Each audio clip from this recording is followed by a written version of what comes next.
الحمد لله والصلاة والسلام على رسول الله وعلى آله وصحبه ومن والاه. سورة قريش وكل آل قيرا بردوش لخزمتي دابوين خوي گەورە سبحانه وتعالى نعمتي خوي باز دەکا لەسەر قڕەیش بەتایبەتیش کەوا ئەهلی بەیت الحرامن. ئیتر خوای گەورە فەرمی لإيلاف قريش إيلافهم رحلة الشتاء والصيف لەبۆ خاتری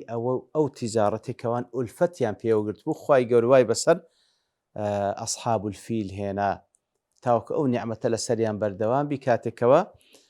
تیجارەتیان دەکرد بە ستانان و بە هاوینان. فليعبدوا رب هذا البيت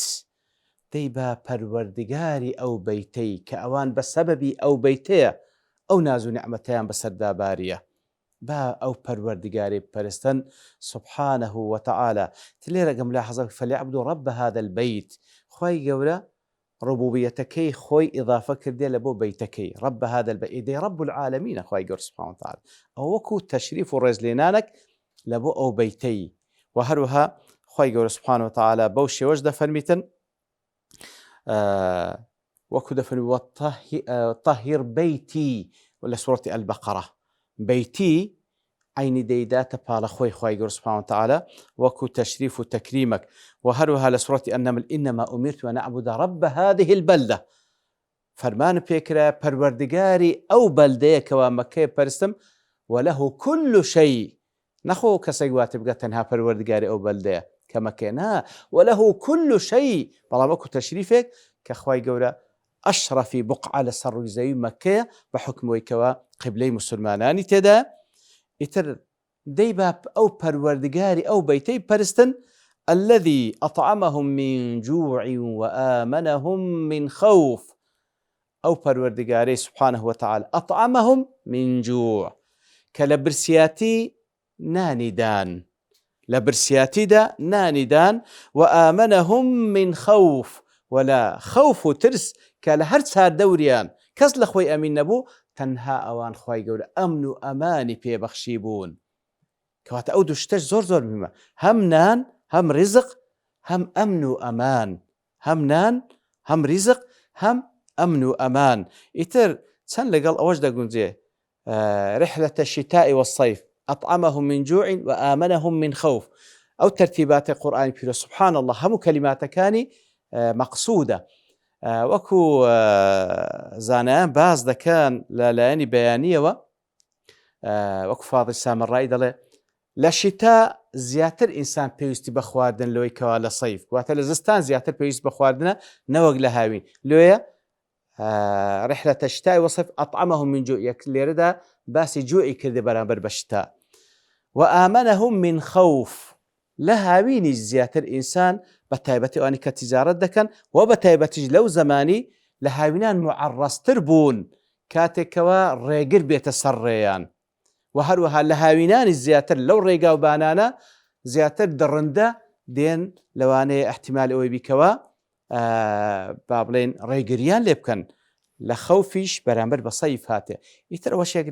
لە مەساتە بەیانیەکانە کەوا سامەڕایی باسی دەکاتن. ئیتر بەڕاستی ئەطعەمەهم من جوع وآمنهم من خوف دوو نیعمەتی زۆر زۆر گەورەیە لێ وەکو شێخ سعدی دەڵێ رغد الرزق والأمن من المخاوف بەڕاستی ڕزقی فراوان و ئەمن و ئەمانی ئەمن و ئەمان لەوەی کەوا ئەمین بی ترسل لەسەر نەبی من أكبر النعم الدنيوية الموجبة لشكر الله تعالى گەورەترین نیعمەتی دنیەویە کەوا شکرانەی پێویستە بەڕاستی لێ وەکو لە حەدیثێشدا کە پێیان ساوسم دەفەرمێ من أصبح منكم معافى في جسده هەرێک لەنگۆ بەیانی کردەوە لاشەی سەلامەت و تەندروست بوو آمنا في سربه لەناو ماڵ و منداڵی خۆشی ئەمین بوو عنده قوت يومه قوت و خواردنی ئەو ڕۆژێشی هەبوو فكأنما حيزت له الدنيا وەکو ئەوەیەکەوە هەموو دنیا لە بۆی کۆبوویتەوە لەوەی زیاتر نییە. ئیتر بەڕاستی نعمەتێکی گەورەیە. وهو على أضواء البيان دالي الآيات فيها أن على المسلمين أفراد وجماعة أن يقابلوا نعم الله بالشكر كواتا بيست مسلمانا نازو نعمتكاني خواي قورا شكراني لسر بكن وأن يشكروها بالطاعة والعبادة لله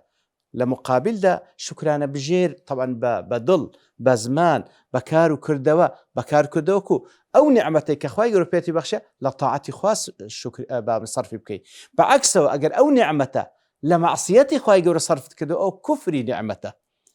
نیعمەتە وخوای گەورە دەفەرمێ سبحانه وتعالى وإذ تأذن ربكم لئن شكرتم لأزيدنكم. خوای گەورە بڕیاریدا ئەگەر شکرانە بژێری بکەن زیاترتان پێدەبەخشی